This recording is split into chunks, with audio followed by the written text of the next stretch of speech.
So you can see they're clearly happy. They've been in their houses. They've been worried. They're saying, what's going to happen to us? What will happen to us? And if you look at these kids here, look at this. I mean, they're delightful little kids. Many of them don't have shoes, you see. It's a poor town. It's a town that Saddam Hussein has not done much for. There are no paved roads in here, and yet they're delightful kids. Baghdad. Nam outla. Just ask them, do you want to go to Baghdad? They say, no, we really don't want to go to Baghdad. It's interesting that when you talk to people out here, they're very warm, they're very friendly, they are just anxious for their future. They're delighted that Saddam Hussein is gone. And that's important because, remember, now that we're within greater Baghdad, we're no longer in that sort of Shiite south, which has always hated Saddam Hussein. So it's, I think, gratifying now to see this reaction. I have been in many different places around the world where you have a liberation, where you might have a war that's ended, and usually for the first 2 or 3 days people are friendly, they do come out of their homes, and then as things change, you end up in a little bit more of the Wild West. And so the Marines have to be ready for that on a sort of day-to-day basis. They, again, are fighting this sort of 3-block war, gunfire in the background, bombs in the background, and yet trying to make certain that these people of Iraq are okay. We've asked what's happening in the center of Baghdad. Very mixed message. People say there are problems, not getting much feedback. We see some people starting to trickle out. Usually in a situation like this, after several days, you may have many people coming out. We do know from the villagers here that there are hostages being kept in Baghdad, family members that have to stay in Baghdad. Some of them, the family members of soldiers out here in Fedayeen, and others who have basically just been drafted into the military. So it's interesting. It's exciting as you go along this road. Everything's sort of a different venture. Lots of weapons stores, lots of documents. Just a sort of a crazed situation out here that we'll try and bring as much clarity to as we possibly can. That was MSNBC's Bob Arnott reporting on the mood there in the streets of the outskirts of Baghdad. The daring rescue that saved the life of Private Jessica Lynch also brought the worst possible news to other American families. The bodies of 9 missing soldiers were found in the hospital where Lynch was rescued. One of them was the first American female soldier killed in the war. NBC's Jennifer Johnson has that story from Washington. At the home of PFC Lorianne Paestua, a flag is flown at half-staff as a family grieves the loss of the first female soldier killed in the Iraqi war. Paestua was part of the 507 Maintenance Company, ambushed March 23rd by Iraqi fighters. She will not be forgotten, and it gives us comfort to know that she is at peace. When Special Operations Forces rescued PFC Jessica Lynch at an Iraqi hospital, they found the bodies of 9 other soldiers, including Paestua, Lynch's roommate, and others from their unit. Lynch's family left for Germany to see her today, celebrating, but also grieving the loss of their daughter's comrades. Our hearts are really saddened for her and her troop members. Today, more funerals for soldiers killed in the war. In Florida, loved ones buried Lance Corporal Brian Busing. And in Pennsylvania, Army Captain Scott Seifert, killed in the grenade attack by a fellow soldier, was laid to rest. President Bush is at Camp David this weekend. In his weekly radio address, he promised a better life to the Iraqi people and more humanitarian aid. Jennifer Johnson, NBC News, Washington. Despite American casualties, the country appears to be giving overwhelming support to the war effort. In a new Washington Post ABC News poll, 69% of respondents said yes, the war with Iraq was the right thing to do, even if U.S. forces are unable to find any biological or chemical weapons anywhere in Iraq.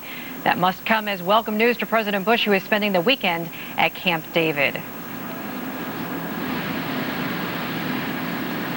And stay with us. When we come back right after this break, we will have the latest headlines in Operation Iraqi Freedom. Also, we will have some new video to show you of the aftermath of the battle that happened in the Baghdad suburbs overnight. Stay with us, and we'll show you that video right when we come back.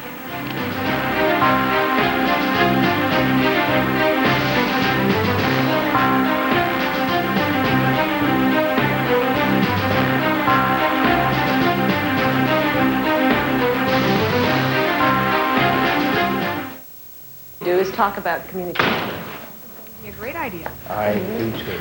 I feel like we really haven't connected in a really long time. We used to go places together. We used to do things. It's just Okay, every time I try to do something special, all I get is garbage. You've simply lost touch with something that was once good. You can't have it back. Here. Take this home.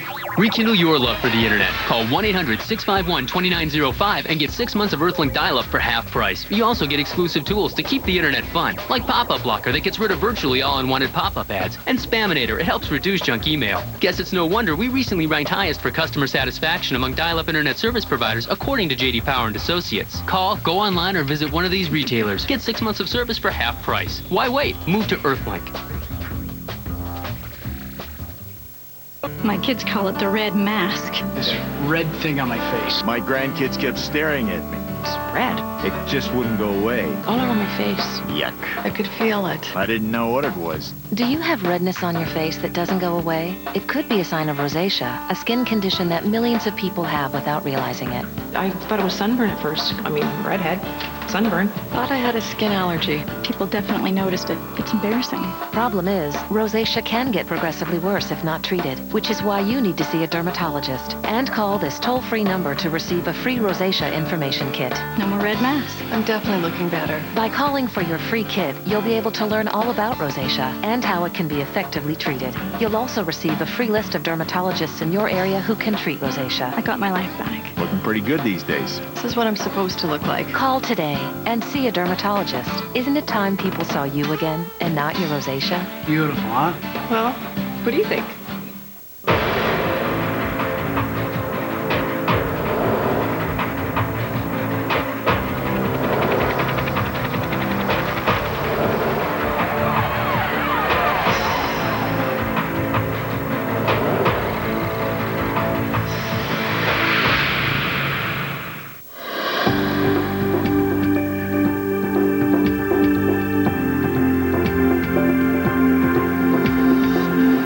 Everyday scenes from this continuing war.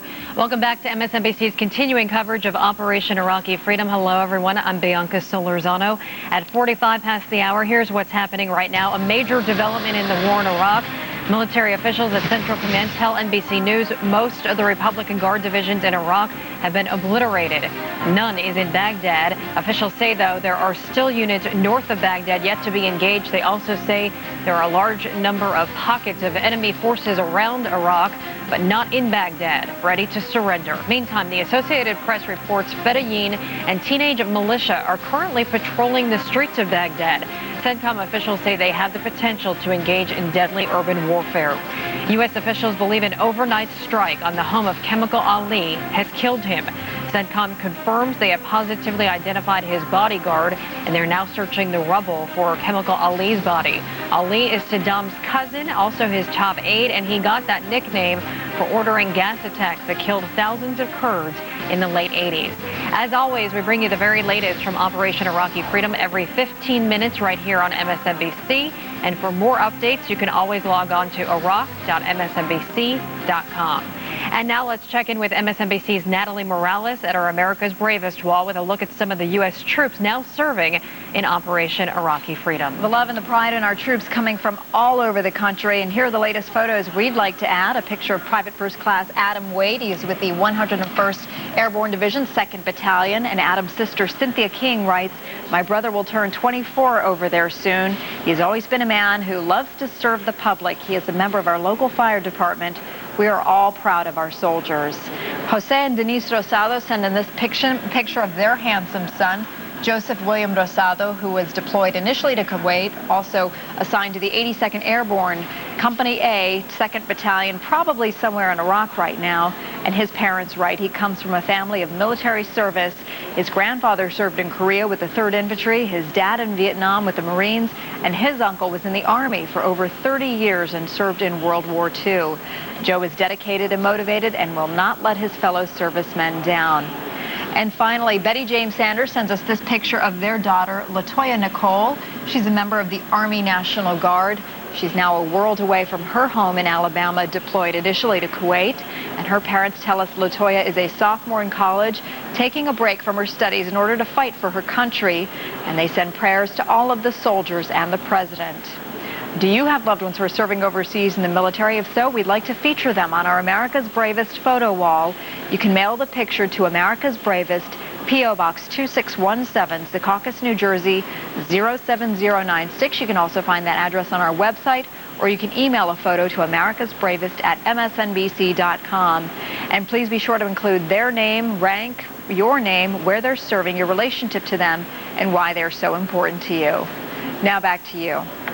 Always nice to honor the troops there. We'll return to our continuing coverage of Operation Iraqi Freedom in just a moment. But first, here's a look at some other news happening right now. Dramatic new developments in the battle against that deadly SARS virus, which has now killed 3 more people, raising the total to 89. Officials at the Centers for Disease Control and Prevention say they are 90% sure they figured out which virus is responsible for the illness. The CDC says it's now working on creating a vaccine. There are well more than 2,400 cases worldwide, 115 of those in the United States.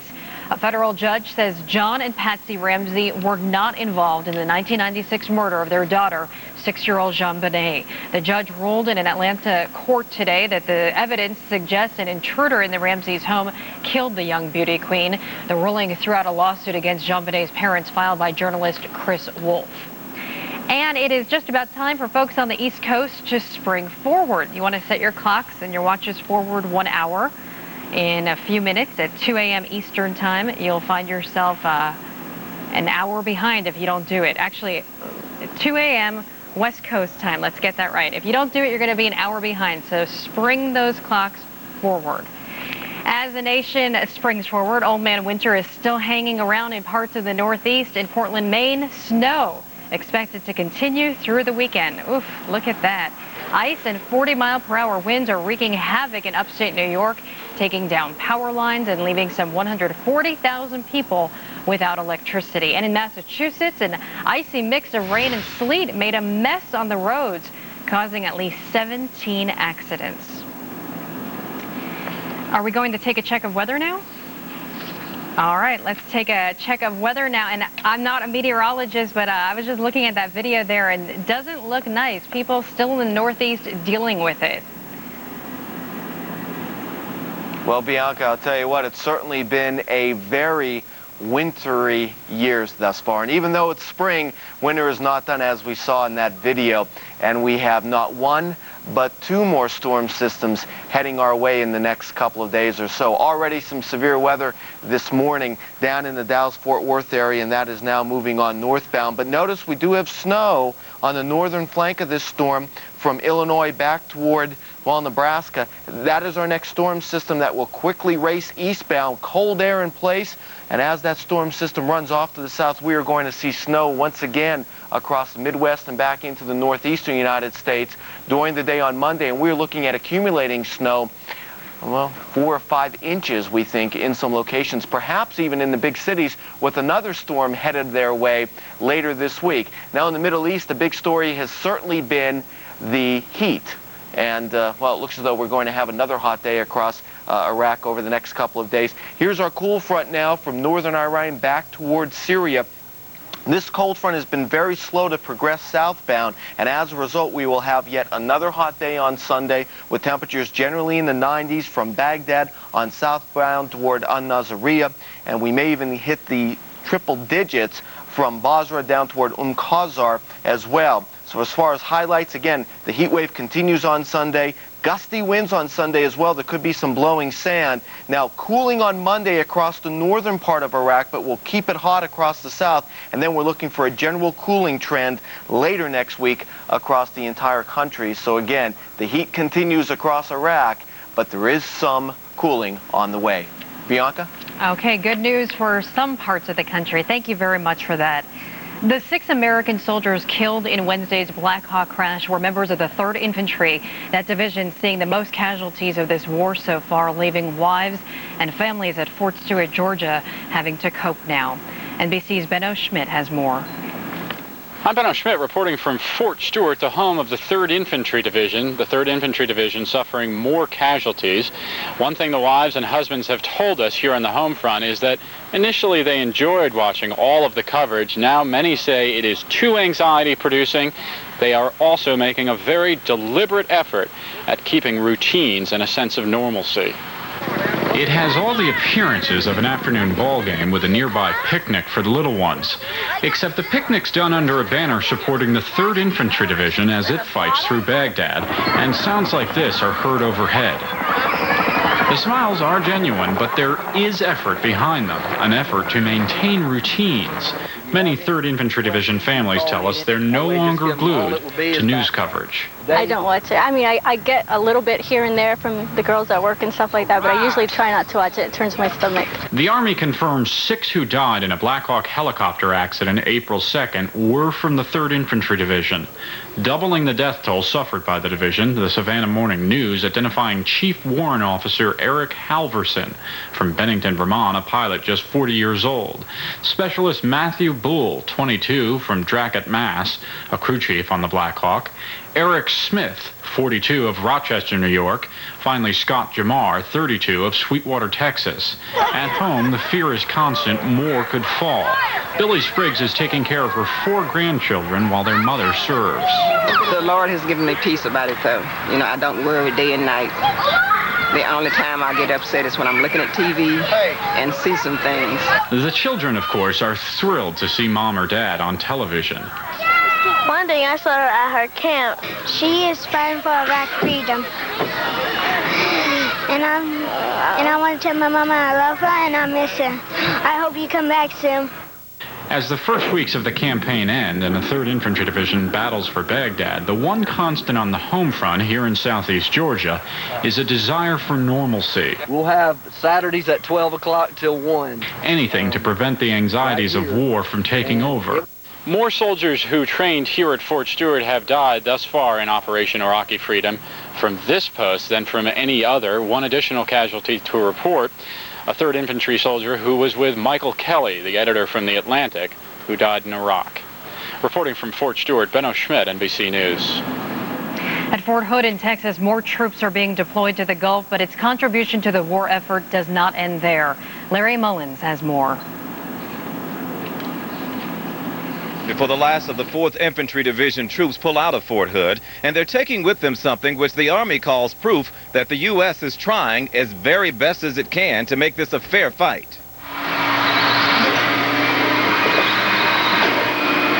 This is Graphic Concepts Incorporated, a print shop outside Fort Hood. Employees work feverishly to get these signs printed to make the last plane out. Signs which read, "Danger, stay away." These are going, I'm told, on an airplane Sunday with soldiers that will deploy. Their target, Iraqi and Kurdish civilians in danger of stumbling across the U.S. military machine. There have been hundreds of civilian casualties since the war started. The idea with the signs is to inform innocent bystanders how not to become one. I'm told by the 4th ID people this is a proactive safety measure in an attempt to protect American soldiers as well as civilians. The signs say danger, stay away in the 2 languages that are most common.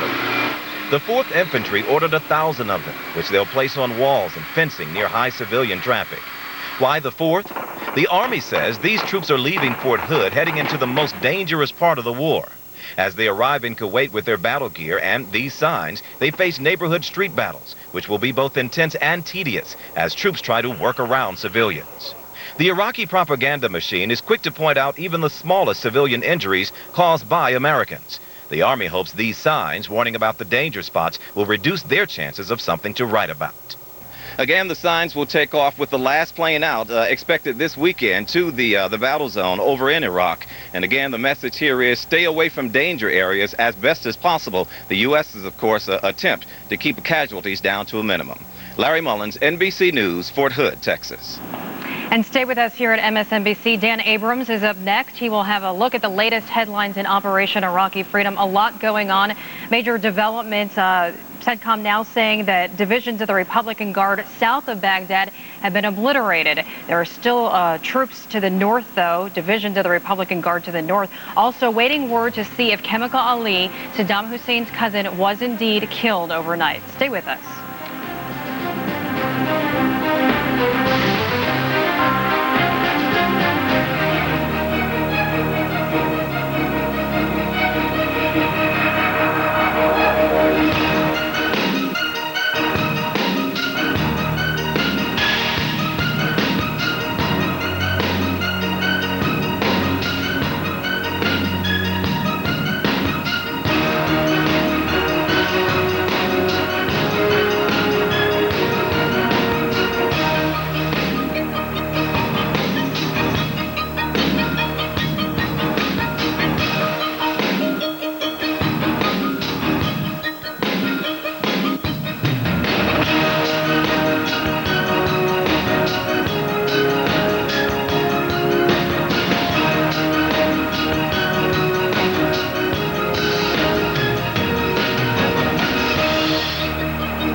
Need carpet fast? Call Empire today. We'll bring samples to your home and install next day. I'm home.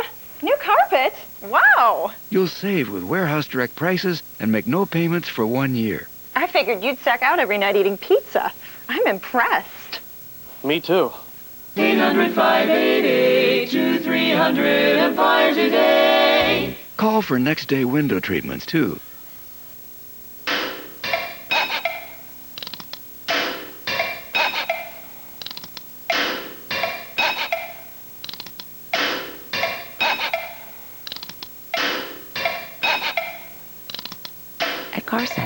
We may have some beetles, but we don't have many bugs.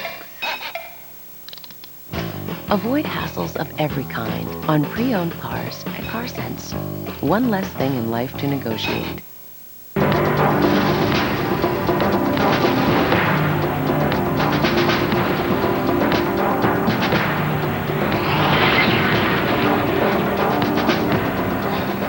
Toppled in stone and soon to come in reality.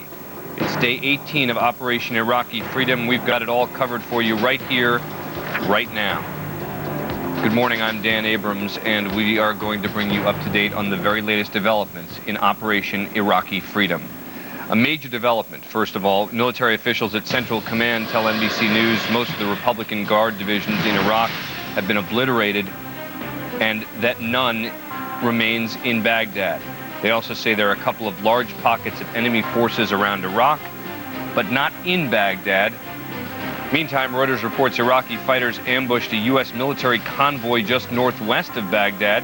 They say one soldier was killed, another was injured after being attacked with rocket-propelled grenades and mortar bombs. Reuters also reporting this morning that the U.S. has positioned 7,000 troops at the Baghdad airport and is moving quickly to establish a small military village there. And NBC News has learned U.S. troops found a massive complex of bunkers with a significant number of weapons about 100 miles south of Baghdad. The find in this MSNBC exclusive video includes landmines, cannons, mysterious gray canisters that military experts say may contain chemical weapons. They're now being analyzed. We bring you the very latest from Operation Iraqi Freedom every 15 minutes right here on MSNBC. I want to get to the latest on all of the military developments in and around Baghdad. For that, we return to retired Marine General Bernard Traynor. General. Good morning, Dan. Let's take a look at the situation around Baghdad. Here we have the 3rd Mechanized Infantry Division and backed up with elements of the 101st Air Assault and the 82nd Airborne. It was this unit that sent the Armored Task Force into Baghdad yesterday, and it made a swing in this section, a circle around, and according to the Pentagon, killed several thousand Iraqi defenders in the process.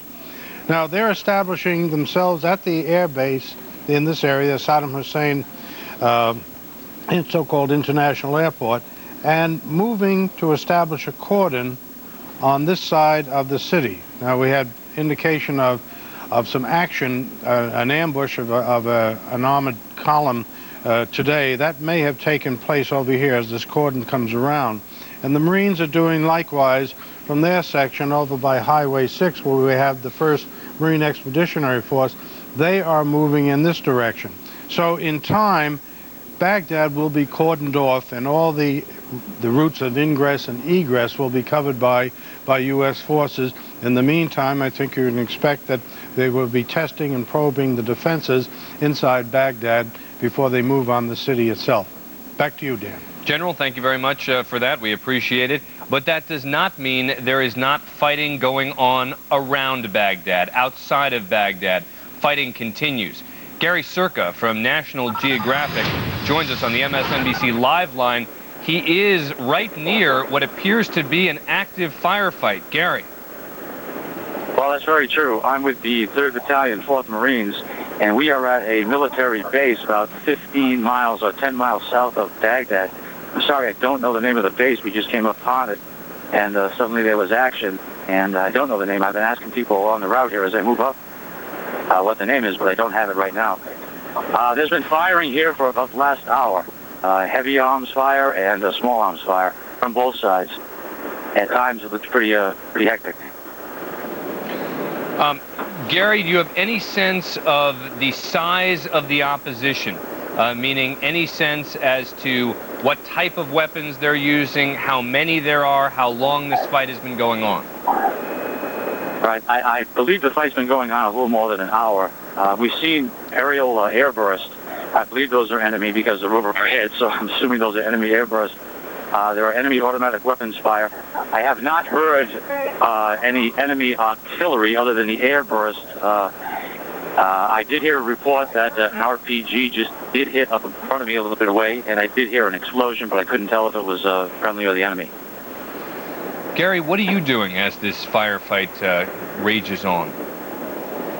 Well, I'm one of the embedded journalists with the, you can hear some gunfire now, with the 3rd Battalion, 4th Marines. And that appears to be a 50 caliber friendly machine gun going off right there with some small arms and M16 fire.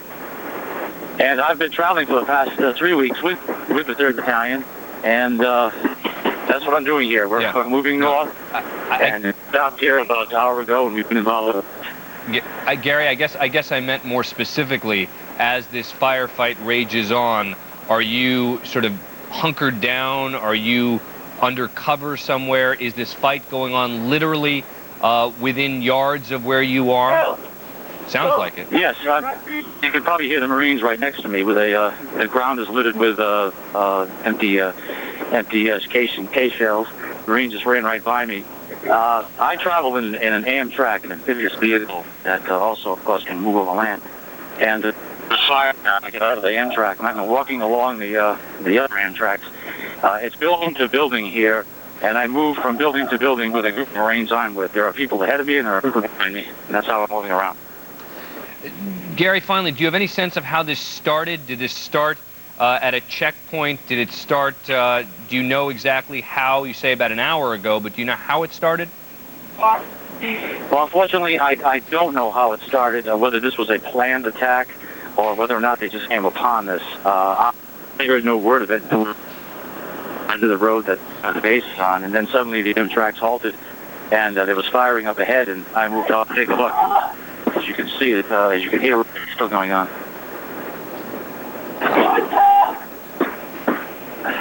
I'm just pausing for a moment, Gary, just so we can listen for a moment. This sounds like. I didn't hear you. I was just saying that I was pausing for a moment just so we could listen for a moment to what is happening around you. There's sporadic small arms right now.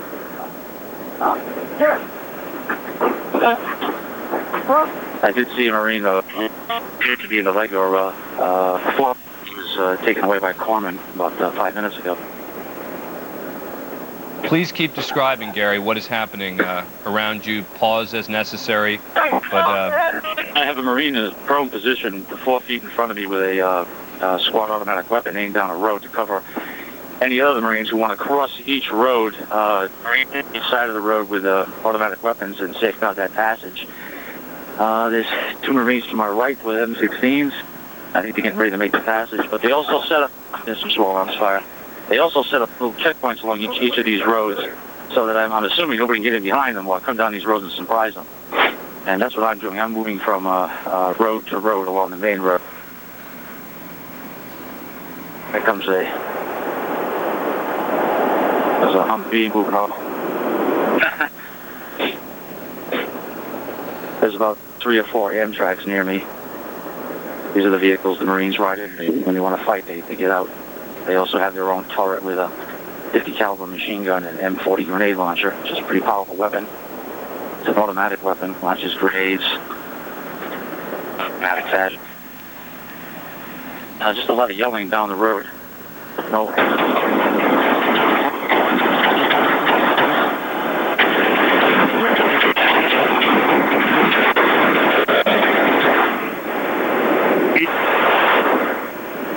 Well, you heard that. Yep. That's what it's supposed to be.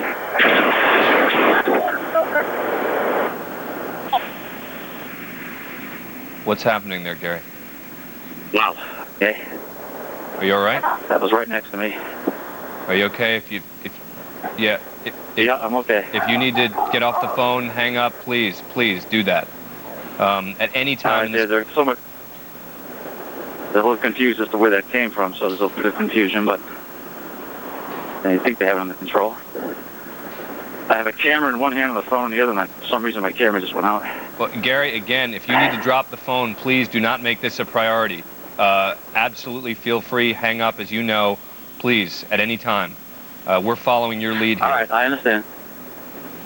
I haven't moved from this spot in about 5-6 minutes.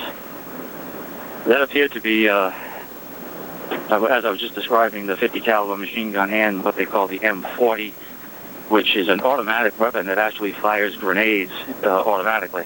In other words, 1, 2, 3, 4, 5, 6, 7.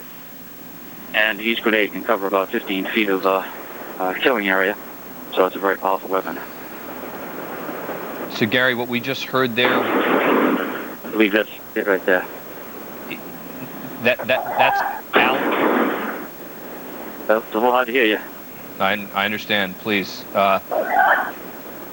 Is that Allied fire or is that Iraqi fire? That right there is friendly fire, right there. That's Amtrak and Marines within like 30, 40 feet of me. Obviously they're responding to something, but I don't know what. And in the distance I can hear a larger blast, bomb blast, or artillery shells bursting. But that appears to be miles away. But this is right here. There's a military base. I don't know what the name of it is, but it's a lot of small buildings, 2 or 3 story brick buildings. Marines go house to house, trying to clear them out, make sure that there's no snipers, make sure there's nobody in their rear. That's what they're in the process of doing. But somewhere out there in the territory to the left and right, apparently there's some dug-in enemies, so that's what they're trying to rout out. Well, that is an assumption on my part, but they're firing down these roads, so I can only assume that the enemy's not just in the buildings. Gary, in a firefight like this, what is the procedure for journalists? Meaning, have they given you any instructions as to what you are to do? Well, not really. As you may know, we're embedded journalists are on our own out here. We assume the same risk as the Marines were with. I'm standing right next to them. If I had a weapon, I'd be shooting it too, but of course, we're not doing that. The risk is the same. You basically pick up some tips from the people you ride with and stay low. Don't walk in open spaces. I think the smartest thing to do is to stay with a couple of Marines like I'm doing, and when they move, I move. Right now, they haven't moved, so they haven't crossed this road, in other words. So there's no training. We had gas, there's some fire in there. We had nuclear, biological, and chemical training, how to put on gas masks and so forth, but those of us without military training are kind of learning it as we go here. There comes a group coming back. I think sort of the scariest things when you hear the sound of a mortar being launched or something going off, and you don't know where it's going to land. There comes a whole group of Marines running back towards me. So I think I'm going to back up with them. I go where they go. Okay. A little bit of confusion, but they have it under control. The Marines, I'll say this for them, they do know what they're doing, and that's a good feeling to be around. They're tough. The sergeants are barking out orders all the time. People listen. It's a good thing they do, too, because they keep them alive, especially in something like this. That's when you haven't seen too much action, like I haven't seen too much action, it's hard to get a handle on where you would rank this as far as action goes, but there's an awful lot of firing, there's an awful lot of running around, and anytime bullets are in the air and guns are in the air, it's a dangerous situation, as you can imagine, so I wouldn't take any of them lightly. These people are risking their lives out there. Okay, some orders you can given right there. Gary, just keep running across the road. Keep describing what you're seeing, Gary. I'm just going to be quiet. A little hard to hear you. I was saying, just keep going. I'm going to be quiet. Okay. So sound of footsteps right near my phone because I'm on one knee. I heard one Marine run by and say, this is friggin' dangerous.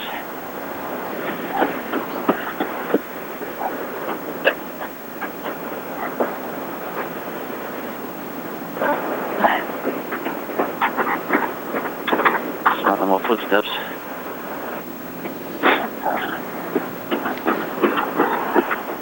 Don't know what their strategy is, but they seem to be moving back.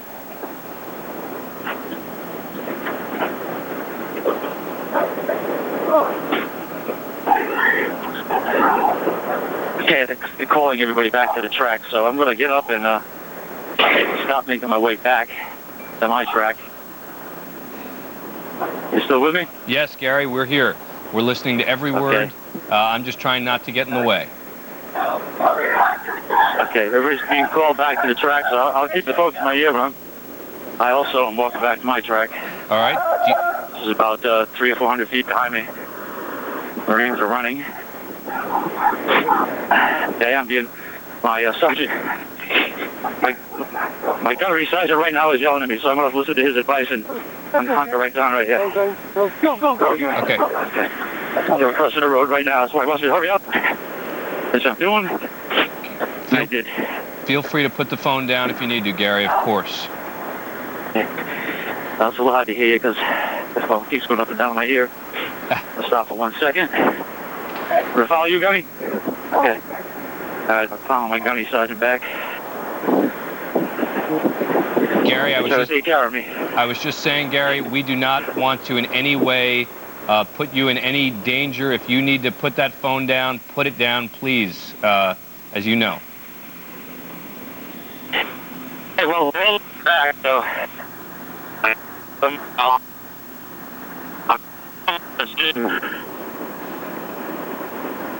Right? Okay, it seems we're having a little problem with hearing Gary Circa, who is in the middle of a firefight about 15 miles south of Baghdad. We know it's a military checkpoint. We know he is traveling with Marines. He did not know what led to this. He has dropped off the phone line, and this is a fairly typical problem we have had with these satellite phones there, but certainly we appreciate Gary Circa's work out there, and we'll check back in with him as soon as we can talk to him. David Schuster is at CENTCOM headquarters, where there has been big news tonight. What appears to be the death of a very high-ranking and very dangerous Iraqi leader. David. Dan, officials here at Central Command say they have confirmed that the bodyguard of the infamous Chemical Ali has been identified in the rubble as a result of a bombing from F-14s within the last 24 hours. Officials do believe that Chemical Ali was also killed in that strike. They are working now to try to remove his body from the rubble and make a positive identification on him. The significance, of course, is that Chemical Ali was the southern commander for Saddam Hussein's regime. He is believed to have been the one that would have ordered the use of chemical weapons against coalition forces. He was also the one, of course, in the late 1980s who was responsible for gassing the Kurds. So a dangerous figure, another key figure in the command and control apparatus of Saddam Hussein's regime. And again, they are quite confident both at the Pentagon and also here at Central Command that Chemical Ali was killed within the last 24 hours. Dan, there's some late-breaking news that officials here at Central Command don't have much information about. In fact, they've only heard the early reports, and that is a reporter who was embedded with the BBC, who was embedded with U.S. forces in northern Iraq, is reporting, according to the BBC, that there was a friendly fire incident in which a coalition aircraft struck coalition forces on the ground, perhaps destroying as many as 12 vehicles, scores killed, according to the BBC. No precise figures, but the BBC is also reporting the significance is that these were special ops that got hit by the friendly fire from coalition aircraft, and it also included a significant Kurdish political leader. No information from Central Command here, but we'll have to wait and see how that one goes. Last night, officials here at Central Command confirmed that there are no Republican Guard divisions in Baghdad. Officials say that Saddam Hussein in the last several weeks kept his Republican Guard divisions outside of the city for fear of having a large militarized force inside the city with a general that might decide to launch a coup of some sort. Officials say the significance of this is that the Republican Guard divisions to the south of Baghdad have virtually been obliterated. There are, of course, pockets of resistance and challenges, including the one we just heard about a few minutes ago, live on the air, about 15 miles southwest of Baghdad. But officials say that for the most part, the Republican Guard south of Baghdad, those divisions are finished. They still have to deal with the pockets of resistance. But the significance is that the remaining Republican Guard divisions are well to the north of Baghdad. They're up by the area of Tikrit, where this friendly fire incident may have happened. And the significance there is that those Republican Guard forces are also essentially away from Baghdad. That leaves U.S. forces dealing with paramilitary, special Republican Guard, Iraqi intelligence services. According to officials here at Central Command, these are not the types of paramilitary forces that are trained or have any experience in confronting an armored military like the kind that rolled into Baghdad yesterday. Officials also believe that if chemical weapons were going to be used against coalition forces, they would have been used by the fielded Iraqi forces, not those who were within Baghdad. So there's growing confidence, although there's not certainty, but there's growing confidence here at Central Command that chemical and biological weapons will also not be used in Baghdad. But again, officials underscoring there's still a lot of work to be done. They say that there's still, of course, the possibility of urban warfare in Baghdad, but they're now telling us that as many as 3,000 Iraqis were killed yesterday. That's higher than the 2,000 that they said they floated out yesterday afternoon. 3,000 Iraqis that may have been killed as a result of this armored brigade that rumbled through Baghdad. Officials are also pointing out that in some of the areas in Baghdad where they had expected to see some intense opposition, intense counterattacks, that did not materialize. They said the fighting at times was intense, but it wasn't as intense as many officials here at Central Command had expected, and they believe that that is another sign that some of these opposition forces, some of the forces loyal to Saddam, are melting away. Dan? David, provide some perspective for us, if you can. We are hearing now that the Republican Guard are effectively a non-issue in Baghdad proper, in the city of Baghdad itself, but that these paramilitary forces, these special forces, are still a great concern. We keep hearing about the danger of urban combat, and that's always been the greatest threat in Baghdad. So how significant is it that the Republican Guard are not going to be there to fight when we've always heard that the greatest danger is going to be the sort of hand-to-hand urban combat in Baghdad? And they say it's significant in the sense that we can now bring in armored vehicles like the Bradley fighting vehicles and the M1A1 Abrams tanks. You can now bring those into central Baghdad, and there's really nothing that can stop them. There are, of course, still some dangers with rocket-propelled grenades and that sort of thing, but officials are convinced that the type of armor, the type of equipment that U.S. forces now have essentially on the outskirts of Baghdad that they brought in yesterday, for example, that essentially cannot be stopped. and they're convinced that they can fight this battle in Baghdad without having to go into sort of the traditional urban warfare where it's street by street. They believe they can show overwhelming force. They can essentially plant the flag in various locations in the heart of Baghdad and convince the opposition there that it's pointless to fight, that it's not a fight that they can win. They also say, Dan, that it's significant that the Republican Guard did not fall back into Baghdad. There had been a lot of suggestions, even some, of course, by the media, that as the Marines, as the 3rd ID were moving north, that the Republican Guard, because they weren't putting up much of a fight, that meant, oh, they must be pulling back. They must be dropping back into Baghdad, and Baghdad is going to be where Saddam makes his last stand.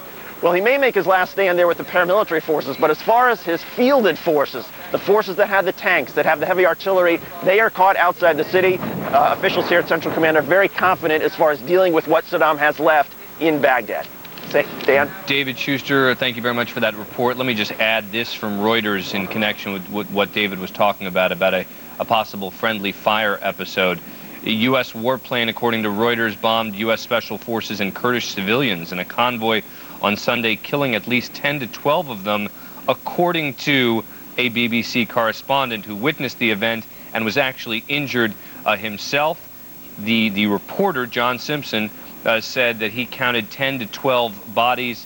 He said they were Americans, but we certainly shouldn't bank on those numbers because this was a very fluid situation where he was injured too, and he was just looking around at what he saw, estimating based on his visual assessment. He said, quote, "This is just a scene from hell here. There are vehicles on fire, bodies lying around, and there are bits of bodies around me. They've killed a lot of ordinary characters." That, according to John Simpson, an embedded reporter with the BBC, reporting about a possible friendly fire incident in northern Iraq. All right, we will certainly keep you up to date on that story. Let's go to Bianca Solorzano at the MSNBC Listening Post for a look at some of the other stories being reported around the world on the war. Bianca. Thanks, Dan. Right now, our Listening Post takes us to Turkey, where NBC's Hoda Kotb joins us live from the city of Adana with a look at how the press in that country has been covering the war. Hoda, what are the headlines where you are right now? Well, if you look on a lot of the front pages, you do see the American tanks going into Baghdad. The pictures are similar, but the message is different. Here in Turkey and in other parts of the region, they don't know what to believe, even though they are seeing these pictures. There's a lot of debate on the talk shows as to exactly what's going on. They don't know whether they trust the U.S. or Western media because, as they say, there have been some mistakes before. They say the United States said that there was not an Apache down about a week or so ago, and then it showed up on Iraqi TV. So they don't know what to believe. They believe the pictures are true, because I was asking a gentleman about that, but they say it is not representational of the big picture. They don't believe that Baghdad right now is under siege, and there are still some people who don't even believe that the airport has been completely taken, regardless of what those pictures show. Another thing that the Turks and people in this region are concerned about are pictures like this. These are pictures of POWs, Iraqi POWs, with numbers written on their arms. They do not like the way that the Iraqi prisoners of war are being treated. They say it is inhumane. They've seen pictures of different forces sort of wrestling some of these POWs to the ground. They say they don't like the way, and they sort of see it as the Iraqi people are being treated. And of course, on the headlines for the past couple of weeks have been Iraqi casualties. Those seem to be the big headline day after day after day. The casualties, in fact, one headline read Freedom Massacre, and it sort of just showed that the Iraqi children who had died or been wounded in this, and there's a lot of sympathy there. And lastly, as you'll see just about every day in the paper, this is just a little snippet of another protest. They happen all the time in the capital here in Turkey and in surrounding cities. Bianca, back to you. Okay, Hoda, thank you for that look at how the war is being covered from Turkey. In more Listening Post news, Egypt's Al Ahram Daily reports on the strong division between official statements and popular opinion about the U.S. and the war in Iraq. The report says that while Egypt remains a U.S. ally with strong government support, many civilians are having to voice their strong opposition to the war. Large-scale demonstrations continue to take place across the country. The report claims that the media has neglected to cover many of these protests, though, especially those on college campuses, which show no sign of slowing down. During the first 2 days of the war, about 800 people were arrested in Egypt. 88 of them, including 2 members of parliament, remained in custody for days. And that is the latest from the MSNBC Listening Post. Dan, back to you now. Thank you, Bianca. We are continuing to cover what may have been a fairly serious friendly fire episode in northern Iraq. A BBC reporter saying that an American plane only feet away from where he was dropped bombs on his unit as well as Americans and Kurdish allies, and that there may have been 10 to 12 people killed, according to the BBC reporter there. We're going to take a break. When we come back, we're hoping to have more information from the Pentagon about that incident. Stay with us. Are you tired of embarrassing facial hair and dread painful hair removal from sensitive areas? Hi, I'm Debbie James, here for Finishing Touch, the new pen-shaped hair remover that erases unwanted hair instantly and painlessly. It's designed for precision hair removal from even the most sensitive areas, absolutely pain-free. Watch. Finishing Touch can remove hair from all sensitive areas, yet it's powerful enough to remove even the thickest hair anywhere. The secret is the microtechnology that literally erases the hair cleanly and discreetly. And watch. It's safe to the touch, guaranteed. Shaving bikini lines leaves razor burns and bumps, but Finishing Touch removes hair without a trace of irritation and is safe on even the most sensitive skin. Plucking eyebrows is painful, but Finishing Touch has a special attachment that painlessly grooms eyebrows or unibrows. Waxing can hurt. Now magically, erase hair along the lip or chin, remove hair from all sensitive areas, toes, ankles, or knees. It's perfect for the entire family. It removes stray hair anywhere. Sleek and discreet for purse or makeup bag. Call now and get the Finishing Touch Precision Hair Remover System, a $30 value for only $14.99. As a free gift, you'll get the Quick Dry Hair Wrap to keep hair out of the way. A $10 value, yours free. But wait, call now and you'll also get our Finishing Touch Lighted 5-Time Magnification Mirror for facial hair removal, contact lenses, or makeup. A $20 value, absolutely free. You get it all. The Finishing Touch Hair Remover, eyebrow attachment, carrying case, quick dry hair wrap, and lighted mirror, an incredible $60 value for only $14.99. But you have to call now. Here's how to order. To order Finishing Touch for $14.99 plus $5.99 shipping and handling, have your credit card ready and call 1-800-219-8833. That's 1-800-219-8833. So call 1-800-219-8833. When you need the news, count on MSNBC.com with free video, because the news doesn't stop when you're at work. MSNBC.com, your online source for breaking news.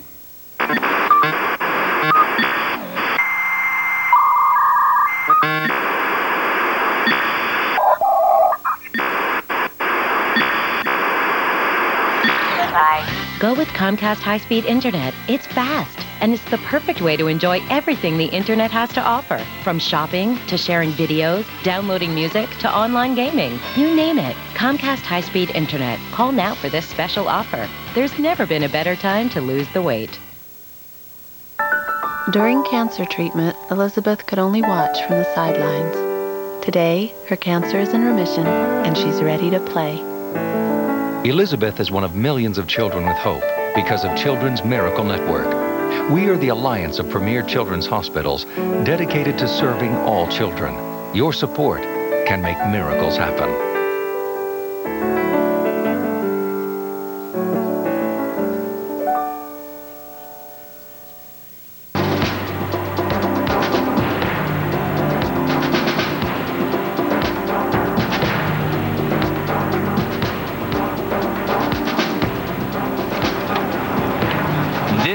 Is video just in to MSNBC.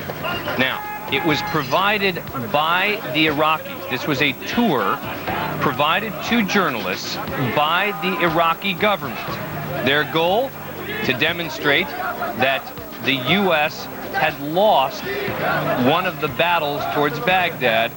This is evidenced by the fact that one of the Abrams tanks had been destroyed. You see there various Iraqis celebrating on the remnants of that tank, but keep in mind the context. This was a tour offered, provided, supplied by the Iraqi government, and so it is always difficult to know exactly who was called to the scene to appear there. and whether Saddam Hussein's minders are close by. But that video just in to MSNBC. Welcome back to MSNBC's continuing coverage of Operation Iraqi Freedom. Dan Abrams here, and 1:30. Here's what's happening right now. A BBC reporter says he witnessed an apparent friendly fire incident in northern Iraq. The reporter says between 10 to 12 U.S. troops killed by a U.S. bomb. He says U.S. Special Ops and one high-ranking Kurdish official were injured. We'll bring you more information as it becomes available. Military officials at Central Command tell NBC News most of the Republican Guard divisions in Iraq have been obliterated, decimated. And a report up to 3,000 Iraqis were killed yesterday as a 3rd Infantry Division moved through southwestern Baghdad. They also say there are large pockets of enemy forces around Iraq, but not in Baghdad, ready to surrender. And U.S. officials believe an overnight strike on the home of the man who's become known as Chemical Ali killed him. CENTCOM confirms they have positively identified his bodyguard. They're searching the rubble now for Ali's body. He is Saddam's cousin, top aide. He got his nickname for ordering gas attacks that killed thousands of Kurds in the late 80s. Bringing the very latest headlines from Operation Iraqi Freedom every 15 minutes, right here on MSNBC. For more now on the situation on the battlefield, we turn to retired Marine Lieutenant General Bernard Traynor. General. Hi, Dan. As you've already indicated, the 3 Republican Guard divisions that were protecting Baghdad from the Americans have been obliterated, to use the term that the Pentagon used. So who's going to defend Baghdad? Well, you have the Special Republican Guard, about 15,000 troops. They're relatively lightly armed compared to the normal Republican, but they're absolutely faithful to Saddam Hussein. Also, you have his militia, his paramilitaries, like the Fedayeen Saddams, the ones that were defending places like Basra and Kirk and Najaf and the places along the route in the south. So they're in Baghdad, and they don't have tanks, they don't have artillery, but that's not what they need to defend a city. What they need are machine guns, mines, and rocket grenades, RPGs, the sort of thing that took out the tank that we saw in the previous photos. Because they will operate in here and try to draw the Americans in where they can neutralize our superior firepower and use these RPGs, mines, and machine guns to gun down our forces in close combat. Needless to say, we have developed the techniques and the equipment to avoid fighting that sort of war. But remains to be seen. We engaged with direct fire, took out most of them, and called some immediate suppression missions with artillery as we were pulling out. Short answer, what have you learned in these combat operations of the last 2 weeks? And they have been hairy. Stay alert, stay alive, stay calm, watch your buddies. 360 degrees. It's never over. It's either super hot or super cold, but you never know what's going to happen. First Lieutenant Chris Wade, Apache Troop, U.S. Army 7th Cavalry, the Fire Support Officer. Thank you very much. Back to you, Anderson. Walt, just great to hear from Lieutenant Chris Wade. I got a question for you. He mentioned 360 degrees. He's talking about, it's a 360-degree battlefield. But in this urban environment, in this close combat, it's not just 360 around you. It's above you. It's below you. It's multi-dimensional. It's got to be extraordinarily difficult. It is. It is. And when you say it's multi-dimensional, that's an excellent description. Normally you think of a battlefield as a plane, but really you're fighting in a box as well. And the great threat in this box as the 7th Cavalry and the other U.S. Army units approached Baghdad, the great fear was the vertical box, which is that the Iraqis might have used chemical and biological weapons. Again, the box opened up somewhat last night because the U.S. Air Force was able to send in cargo planes to Baghdad International Airport for the very first time. Now, granted, it was under the cover of darkness. The Iraqis did open up with anti-aircraft fire. We could see the tracers going up in the air. 20-millimeter anti-aircraft fire, and as soon as they opened up, what the Iraqis did not know was that the U.S. Air Force was overhead protecting its own. 2 F-16 fighter bombers whizzed down, dropped bombs, and that was the end of the anti-aircraft fire. Anderson? You know, there have been conflicting reports all morning long about sort of how to describe what's going on the ground right now in Baghdad. You mentioned it before as a security and stabilizing operation, a SASO as they call it. Some have called it an incursion, a probe. We had this guy, Captain Frank Thorpe over at CENTCOM saying it's an armed raid through the city. Whatever you call it, do you get the sense that something has changed today? Yes, we have, principally because there was no real fighting where we are in the western suburbs last night. I do need to clear something up. What is happening inside Baghdad, 2nd Brigade, 3rd Infantry Division is conducting yet another heavy armed reconnaissance. It is a very heavy armed reconnaissance with tanks and armored personnel carriers, Bradleys, and so forth. They are looking for Iraqi pockets of resistance and blasting them out. But what's happening after that, the SASO unit is happening out in the suburbs where we are, where we're seeing a transition from a battlefield operation to an occupation of a certain plot of land, real estate. Anderson? And that will be interesting to see in the coming minutes and hours whether or not they hold on to that real estate or whether they decide to draw away. Regardless of what happens, I'm sure CENTCOM officials will point out that they make the decision on what to do at a time and a place of their choosing. Walt Rogers, thanks very much. We're going to check in with you a little bit later on. Let's go to the latest now from CENTCOM. We'll check in with Tom Mantier in Doha, Qatar. Tom, what do you got? Anderson, U.S. officials have made it crystal clear that this is a message to the leadership, to the regime in Iraq, that they have the ability and capability to move to the heart of Baghdad basically at will, under the cover of the A-10 Warthog and a platform above the city. Armor units indeed did roll in, did come into the center of Baghdad, as we saw in these dramatic pictures this morning on television. Also, another major development in the Basra area. There are reports of British officials, military officials on the ground in Basra, saying that they have found the body of the man known as Chemical Ali, also the head of Iraqi intelligence for the southern region. Now, this would be significant because Chemical Ali, a cousin of Saddam Hussein, was put in charge of the defense of the south. This is also the man who in 1988 is said to be responsible for the gassing, the poison gassing of thousands of Kurds in northern Iraq. Joining me now is Group Captain Al Lockwood, the British military spokesman here. We're getting field reports that the man known as Chemical Ali has been killed in this airstrike that occurred Saturday night. They did find his bodyguard, which is usually a pretty strong indicator of proximity, but now we're getting reports that his body has been found as well. Yes, Tom, you're right. I'm still waiting confirmation through our military chain of command, but I'm hearing the same reports as you. And from some fairly reliable sources now, that indeed the body of Chemical Ali has been found. How significant is this? Well, he was the leader of the southern area of Iraq, the military leader, put in charge by his uncle, Saddam Hussein, to look after that area. And he's used terror, whatever tactics he thinks fit, to brutalize the people in that region for a very long time and coerce them into fighting.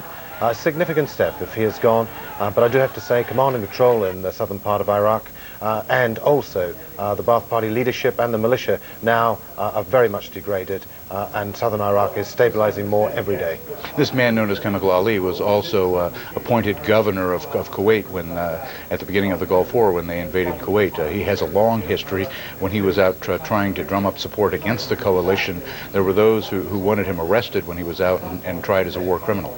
Very much so, and we were very eager to arrest him and have him tried as a war criminal. But if it indeed is his body, then possibly this is another avenue that has resulted in it. What we're seeing on the battlefield, a difference in styles possibly.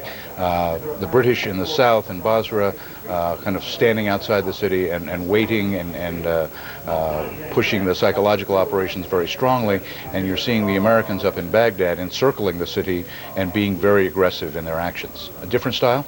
Not so much a different style, a different military tactic. We used one around Basra. Obviously, we wish to create as little damage as possible and protect the civilians. That's still very much the whole coalition aim, and the US forces, I know, in Baghdad have very much that aim as well. What they're doing is sending today yet another clear signal to what is left of Saddam Hussein's regime that they can move at free will through Baghdad. They can occupy positions of so-called regime influence and power at will now, and that the only way out is for what's left of this regime to surrender, capitulate, and let's save the citizens of Iraq and Baghdad and the infrastructure of the city. We've seen video feeds coming out of Baghdad of soldiers going along the canals, pulling their shirts off, taking their boots off, dropping their weapons. Are you seeing, or did you see in Basra the same kind of capitulation of people not coming out of their military uniforms to fight in civilian clothes, but to give up? Yes, certainly in the early days, large numbers of the Iraqi army that were in the Basra area did surrender to our forces, and we now hold them as enemy prisoners of war, obviously protected by the Geneva Convention. Yes, at the moment in Basra, what we're encountering are these criminals, the paramilitaries, who have no future. They're using every method available to them, hiding behind civilians, hiding in So there is still civilian guerrilla resistance in Basra? Yes, very much so. We have now tied it up into one small area of Basra within the old city, a part of the town which is very much traditional old Arab city, narrow streets where we cannot get armor, so we're having to be very careful now, but we're getting an enormous amount of assistance from the local population who are identifying where these pockets of resistance are and who they are, the people involved with it. And we hope very much to bring this to a successful conclusion as quickly as possible. All right, Group Captain Al-Aqwa, thank you very much. So apparently there are still pockets of resistance in Basra that continue to fight in the old part of the city. Semi-confirmation that the man known as Chemical Ali, through traditional and non-traditional sources, that his body has been found in Basra after an airstrike on Saturday night directed at his compound. Apparently information derived after the rescue of PFC Jessica Lynch. There was information that he was working out of that hospital. They found a terrain map and a lot of information on different locations, if you remember, at that hospital. And currently an operation underway on the streets of Baghdad that we've seen very clearly this morning. Anderson? All right, Tom Matier and Doha Qatar will check in with you in a little bit. We're going to go now to Amman, Jordan, our own Reem Brahimi, who is monitoring events in Baghdad. Reem, a lot happening very quickly this morning. Well, Anderson, sandstorm is, there's a sandstorm in Baghdad, which is why visibility is reduced, in addition to those fuel fires, which some people I spoke to in Baghdad say have now been set off pretty much in the center of the Iraqi capital. And now there was a lot of artillery fire. It went on apparently all night until 10 in the morning, and again all day, lots of artillery fire toward the center of Baghdad. Now that palace that was where the incursion took place, the presidential compound, apparently there was quite some fighting there. There was a battle. One of the people I spoke to described the city today as being in state of war from just the sounds that they were hearing and what they had seen moving around Baghdad earlier on this morning. The Iraqis apparently initially some Iraqi troops did retaliate in that area near the Tigris River where the presidential compound is, but on the whole it's been very confusing. Everybody hears shots here and there, but nobody really knows exactly what's going on. Now the Minister of Information of Iraq, Minister Mohammed Saeed al-Sahaf, spoke to reporters. He said that the Iraqi government was still in control of Baghdad and denied that US troops had been able to get into the capital. Let's listen to how he put it. The Americans are not there, are not in Baghdad. There are no troops there. Never. They're not at all. They tried through a Dora to pass through armored personnel, and they were surrounded there, and they were dealt with, most of them. They were slaughtered. Now it's not clear exactly where else the US troops are apart from the sites that we know, the presidential compound. They were heading toward the Rashid, according to sources in Baghdad, as well as toward the Ministry of Information and a parade site, parade grounds in the center of Baghdad as well. All these highly symbolic sites, because those sites have also been bombed during this campaign a great deal, so it's doubtful that any high-ranking official would still be there at this time. And all that on the west side of the river. On the east side of the river, well, it seems to be that there's still some activity of civilian population. Anderson? Reem, what do you know about what's going on at the Palestine Hotel? That, of course, the hotel where many foreign journalists are based. Do you have any reports of what's going on there? Well, I understand we are hearing reports that journalists are not allowed to leave the Palestine Hotel, that there are some maybe special Iraqi forces, maybe the volunteer forces known as Al-Fedayeen, that are there preventing anybody to leave the compound. That said, I understand some journalists did try to get out and weren't able. It seems to be quite a tense situation. There are a lot of international journalists, a lot of local journalists as well, and there are a lot of government officials from the Iraqi Ministry of Information that have been staying in the hotel with the journalists throughout this campaign until now, and so it seems to be a very tense situation for everybody, I would say.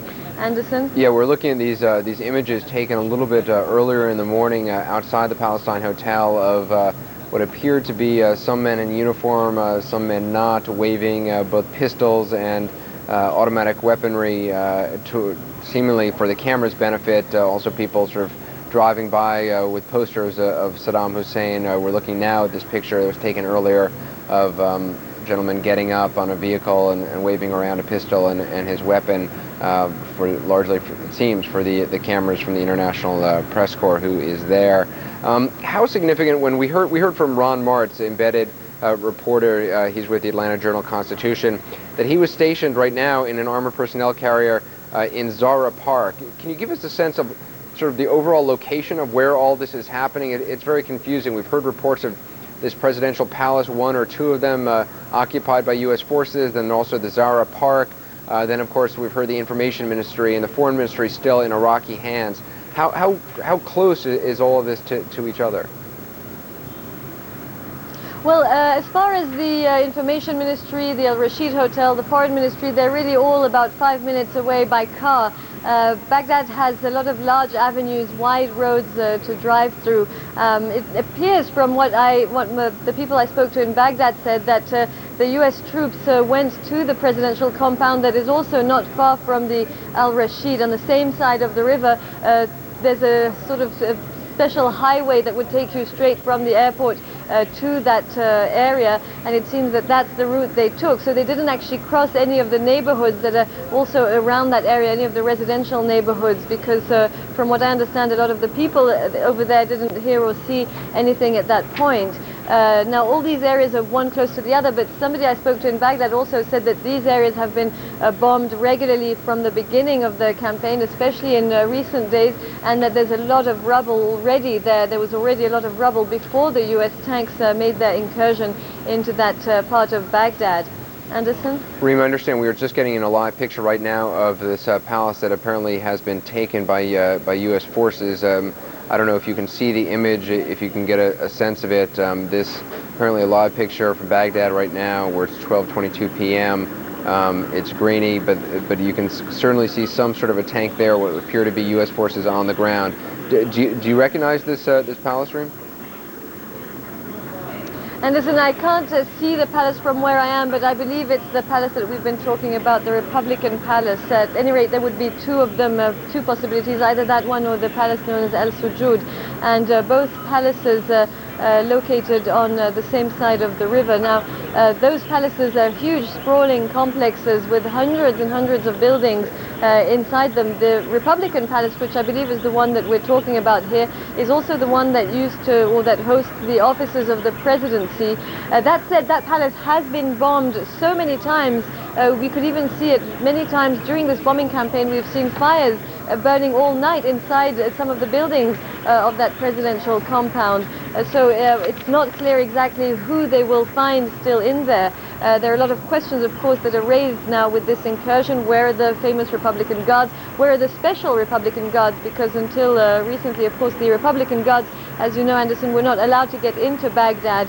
Although they were deemed loyal to President Saddam Hussein, they were not trusted with Baghdad itself and have always stayed on the outskirts of the Iraqi capital. The special Republican Guards would be the ones in Baghdad right now. But again, a lot of questions about where are they now, where are the people that were supposed to retaliate. Some of them, I understand, again, from sources in Baghdad, have been retaliating, but there's a question of how many people we're talking about here that will be ready to put up a fight. Anderson? Yeah, it's interesting you mentioned this this palace had been severely damaged in multiple airstrikes over the course of some time. I suppose then the value of this being not so much a strategic one per se or one intelligence one per se, more simply a symbolic one. You're absolutely right, Anderson. All these areas, even for instance the parade ground that our colleague Ron from the Atlanta Constitution was talking about, that parade ground, a big sign of victory for President Saddam Hussein, who had it built at the time of what he said was Iraq's victory over Iran after the 8-year war there. Well, all those highly symbolic sites, because again, after this massive bombing campaign that's taken place, it's very doubtful that you would find any high-level officials or leaders of the ruling Ba'ath Party actually sitting in their offices waiting for U.S. troops to come in. They would have probably organized some other whereabouts to work or to try and keep control of their situation at any rate. Anderson? Yeah, and just for viewers who are just joining us, what you are looking at is a live picture in Baghdad of one of two main presidential palaces in downtown Baghdad, now in the hands, I believe, or at least early reports say, in the hands of U.S. forces. In the picture in the foreground, you see what appears to be at least one U.S. tank in position on the road, the approach to this palace. And as Reem Brahimi has been reporting, these are enormous structures comprising of dozens, if not more, buildings, an enormous sprawling compound. Apparently, this operation to take this palace, or two palaces, began around 6 a.m., some 6.5 hours ago. We heard heavy firing for a time echoing through the city of Baghdad, but as Reem is reporting now, there's a sandstorm, visibility is low, and exactly what is happening on the ground right now, very difficult to tell. Reem, do you get the sense that, and I guess there's really no way to know this, but well, actually, let me change questions. Were you surprised to see Iraq's information minister out again, not on the street, but outside, holding forth, making very strong statements? I have to say it is slightly surprising to see that despite the fact that there are in effect US troops in the center of the capital, that an Iraqi official would go out and deny it. On the other hand, given the nature of the system that is operated in Iraq right now and the leadership, a lot of it has survived actually in great part thanks to that kind of information process, if you will, thanks to that kind of control over information, if you will. So on the other hand, it's not surprising that they would still come up, even now, knowing that there are so many difficulties in communicating as well from one part of the country, of the city, to the other, and that there is a chance that, at any rate, there are a lot of people who will not really know what exactly is happening. They're just trying to do clearly all they can it's more of a maybe damage assessment now, sort of damage control now than anything else, and they have a duty to perform. I imagine it's still part of being part of the leadership. I would imagine it very difficult for a Minister of Information in his position to also come up and say, well, we give up. This is totally inconceivable, especially after all the rhetoric that we've heard after the months of building up to this, that they've been organizing battles, they've been really working on trying to buy allegiances or co-opt the allegiance of a lot of people, including many, recruiting more people in the Ba'ath Party. So I think they're sort of clinging on to what they have, and one of the main tools that is left right now, it seems, at any rate, is the Ministry of Information and information itself. Anderson? That's an interesting point, Reem. Also interesting, as you were talking, we don't have control over this camera, obviously, but the camera had zoomed in on what appeared to be about a half dozen or a dozen so U.S. forces just kind of standing around some of their armored vehicles, around some of their tanks outside one of these presidential palaces, and not appearing to be all that in a defensive position. It seemed from the distance somewhat relaxed. Perhaps not fair to say or characterize it to that degree, but not in a foxhole, not in a trench, kind of walking around, milling about. So whatever opposition they had faced, whatever opposition they may face, it doesn't seem at this moment they are anticipating some sort of a counterattack at least not in the position that we are seeing right there on this camera. Reem, I want to bring in Kathleen Koch, who's standing by live at the Pentagon, as she has been really all throughout this this late night and early morning. Kathleen, what are you hearing from the Pentagon? Well, Anderson, I think what you pointed out there is very insightful, because it reflects what the Pentagon is saying right now, that we are dominating the battlefield, one official told us. And obviously the posture of those soldiers does certainly reflect that, that they are standing there next to their military vehicles and not under fire, not in any sort of defensive position. And that's obviously the most aggressive and bold U.S. military strike thus far, right into the heart of Baghdad. Unlike the forays the previous 2 days, this one occurring within the direct line of sight of these pre-positioned cameras in the heart of Baghdad. Spokesman for CENTCOM saying earlier, quote, "This will give the first real view of U.S. forces moving through the city." But still at the same time, you have this statement by the Iraqi information minister that Baghdad is safe, secure, Baghdad is great, there are no U.S. forces in Baghdad. This almost surreal statement in this press conference that he held, this impromptu press conference occurring not at a pre-positioned podium, but sort of outdoors, very impromptu. Again, as fighting was going on, one reporter said about a half a mile away. The Pentagon, again, is saying that this is sending a powerful message to the remnants of the regime that, quote, "we can go where we want, when we want." The one Pentagon official calling this a show of force. The Pentagon has not reacted to one interesting statement that the information minister made, where he said regarding U.S. forces that the Iraqis had given them poison. He said, "We have given them death and poison." It's very unclear what he was referring to there. The Iraqis denying all along that they possessed any chemical or biological weapons. So I think the U.S. military is going to be very interested in figuring out just what he was meaning by that. Obviously, our forces, as we know all along in the field, have protective suits to keep them safe from any chemical or biological attacks. They have gas masks, special boots, and as far as we know at this point, no chemical weapons or biological weapons have been used against them or have been detected. But just a day of amazing developments. A lot of talk, as you heard throughout the morning, about Iraqi soldiers simply giving up, dropping their uniforms, different places where there were piles of uniforms and boots found in the street. The forces just melting into the population. And this occurs at the same time as the United States has begun very carefully deploying Iraqi exiles and Iraqi dissidents in different places around the country. They say to help seek out people like this, some of these holdouts who might remain in the background and cause trouble as the U.S. tries to bring freedom to the rest of Iraq. They believe that these dissidents and exiles will also be very important in helping get out aid to the people and helping bring order to a new and free and democratic Iraq. But perhaps also one of the most unusual statements of the morning, in my mind, again, also came from Captain Frank Thorpe at CENTCOM when he said, "This is just another day." And I think, Anderson, it clearly is not. Yeah, I think you're right to pick up on that. Captain Thorpe also sort of categorizing this as deliberate work and resisting calling it a probing action. I thought significantly, we lost that picture there. We'll try to get it back, a picture live from Baghdad, but we're still with Kathleen Koch at the Pentagon. Captain Thorpe at CENTCOM resisting calling it a probing action, calling it, quote, an armored raid through the city. Why this sort of quibbling over language? Why is it so important? Well, I think the Pentagon is being very careful that it doesn't overplay this action. They also are being very careful about what they say about how long the U.S. forces will stay there.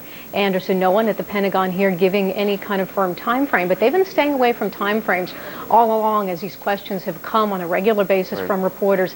When will this be over? When will all this end? And they're saying it will be over when it's over. Yeah. But we've been hearing these reports from those commanders in the field that this could end in the next few days. So perhaps, again, they had this advanced knowledge of this strike and perhaps some to come. Yeah, those darn pesky reporters. Kathleen Koch at the Pentagon, thanks very much. We're joined now by J. Kelly McCann, CNN security analyst. Just a remarkable morning. I mean, no matter what you call it, whether it was a probe, whether it was a security and stabilizing operation, clearly something has changed. Sure. I mean, there is terminology problems with people who are not familiar with the language, but security and stabilization kinds of operations can't be done until there is some kind of control. And to that, if you look at the spectrum of combat, yesterday we saw a reconnaissance in force where it's an offensive operation to probe and test and engage if you find them. There's the tactical term reconnaissance by fire. That's done while you're doing your reconnaissance in force, where you're basically firing on positions to make the enemy move and confirm, yes, they're there, and then you can decide whether that's the appropriate target you want to engage or whether you want to hold or whether you want to withdraw. There are raids, like we saw today, characterized by speed, surprise, violence of action, very fast, a lot of psychological impact. This went right to the heart of the city. It went right to some of the seats of power, right in the middle of the palace.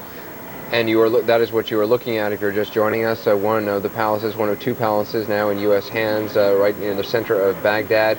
And this is a palace, we are told, in Basra, moving from Baghdad to Basra all the way in southeastern Iraq.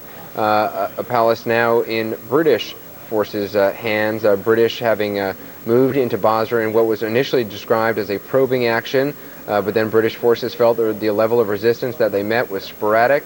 And they sensed a weakness, and therefore they decided to stay and maintain the position. For a moment, you just saw an embedded British reporter, I believe it was John Bowden, standing up there ruining the shot. But that was a shot of British forces controlling a palace now in Basra, where they hold a position.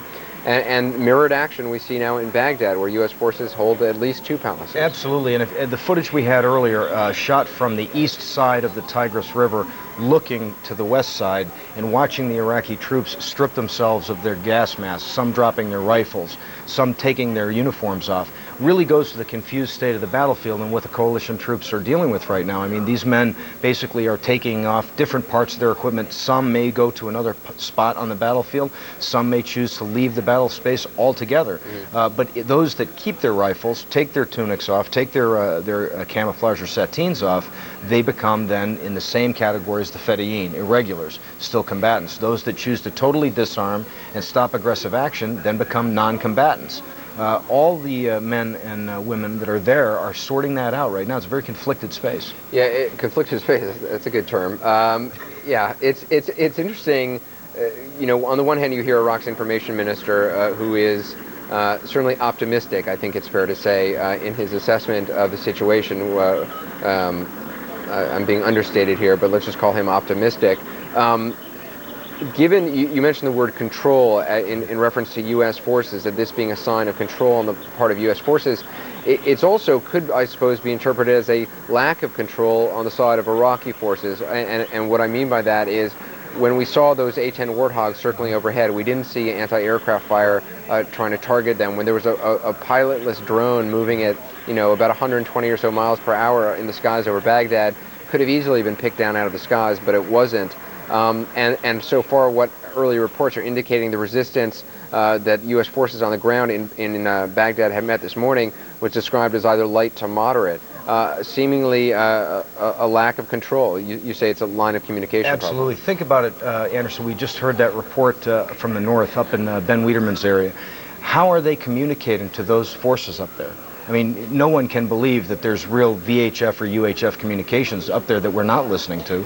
I mean, it's incredible when you look at the whole picture and you think about what would it take to have a cohesive fighting unit.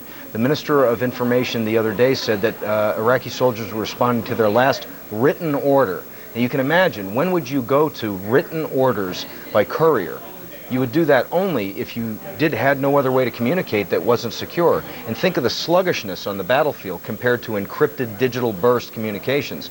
I mean, truly, you are seeing a battle space just come completely disintegrated. Right as we're watching it here, it's incredible. Yeah, it is. The lines of communication, I mean, I guess in a highly motivated army, it would certainly be a problem if the lines of communication were degraded or eliminated, but you would sort of fall back on the motivation of your individual troops. What the U.S. Army calls the Army of One, they sort of depend on highly motivated individuals. That's not necessarily the case with the Iraqi forces. But one of the principles in combat is mass. In other words, they can become an annoyance, they become a nuisance, they can inflict casualties. But in order to move someone out of your space, you need to mass. And the only way to mass is to communicate. We've got to break in here. We have a live picture right now from Basra. I understand some activity going on. These are live pictures on Abu Dhabi TV. Clearly someone wounded, injured, being loaded into a Red Crescent vehicle to be taken to Okay, we're literally getting these pictures. Obviously, a person who is battlefield dead. Okay, we're going to take off from that picture. Those were pictures from Basra, from southeastern Iraq. Obviously, some casualties being taken, offloaded by the Red Crescent. And the situation in Basra has really changed in the last 24, 48 hours or so. We heard about that British probing raid that really has now turned into a holding of territory. Well, and remember, you know, the other day we actually listened on raw footage to the feed, as it were, of the British commander getting his troops ready to go in, and it was very similar to this. His orders to his men were, we're going to do this fast, we're going to do it powerful, we're making a statement. They just met no resistance. So it is a very similar kind of thing. It's just that perhaps the situation around there with the Shiite population now starting to gain trust and confidence, you know, that's starting to change. They will turn out those who were loyal to Saddam now that there's going to be humanitarian aid come in. Basra will be the site of the first humanitarian aid project. And so, I mean, I think they are similar but dissimilar in the size of troops that are executing these operations and a few other ones. In Baghdad, it seems we're hearing some conflicting reports. The embedded correspondent Ron Martz, who's with Atlanta Journal-Constitution, who was reporting to us live from really the center of Baghdad, from Zahra Park, where he witnessed one of the statues of Saddam on a horse being brought down by U.S. forces. He's saying that the indication he had got were that those forces were there to stay, or at least they thought they were there to stay. We're hearing from the Pentagon, from CENTCOM, that no, this isn't a holding operation. Right. This is just a raid, and maybe we'll hold it for as long as they want it to and then move back. Why the discrepancy? Because, well, as you and I were covering an hour or so back, you know, number one, of course, the only people that know are the operational planners and those that have all the intelligence. I mean, those clearly on the military side. But the fact is, it would have to make tactical sense to jeopardize a massed force. If you were going to occupy, for instance, a palace. Wait, I'm sorry. And by the way, these are the first pictures we're looking at live inside. These are tape pictures. Inside one of Saddam's palaces. These pictures just taken shortly ago. This one of the palaces, one of two palaces now held by U.S. troops in Baghdad. This is the one in Baghdad, not the one in Basra. In order to hold something like that, it has to make either strategic or tactical sense. You wouldn't jeopardize putting a force where they could be basically attrited by indirect fire, rocket-propelled grenades, you know, fleeting attacks in the night, unless it made good tactical sense. It has just as much impact to make a lightning raid inside and then withdraw as it does to go in and then actually stay there. So literally the combatant commander at this point, since he does dominate the space, it's at his leisure. If you're wondering, well, that was just a surreal shot just a moment ago. It was actually two U.S. soldiers seemingly resting asleep, one curled up, the other laying on his back. Clearly, whatever the situation has been for the last 6 hours or so, and there we see some sort of broken part of a stained glass window. Whatever the tactical situation, there seems to be a level of relaxation inside the presidential palace at this point that they can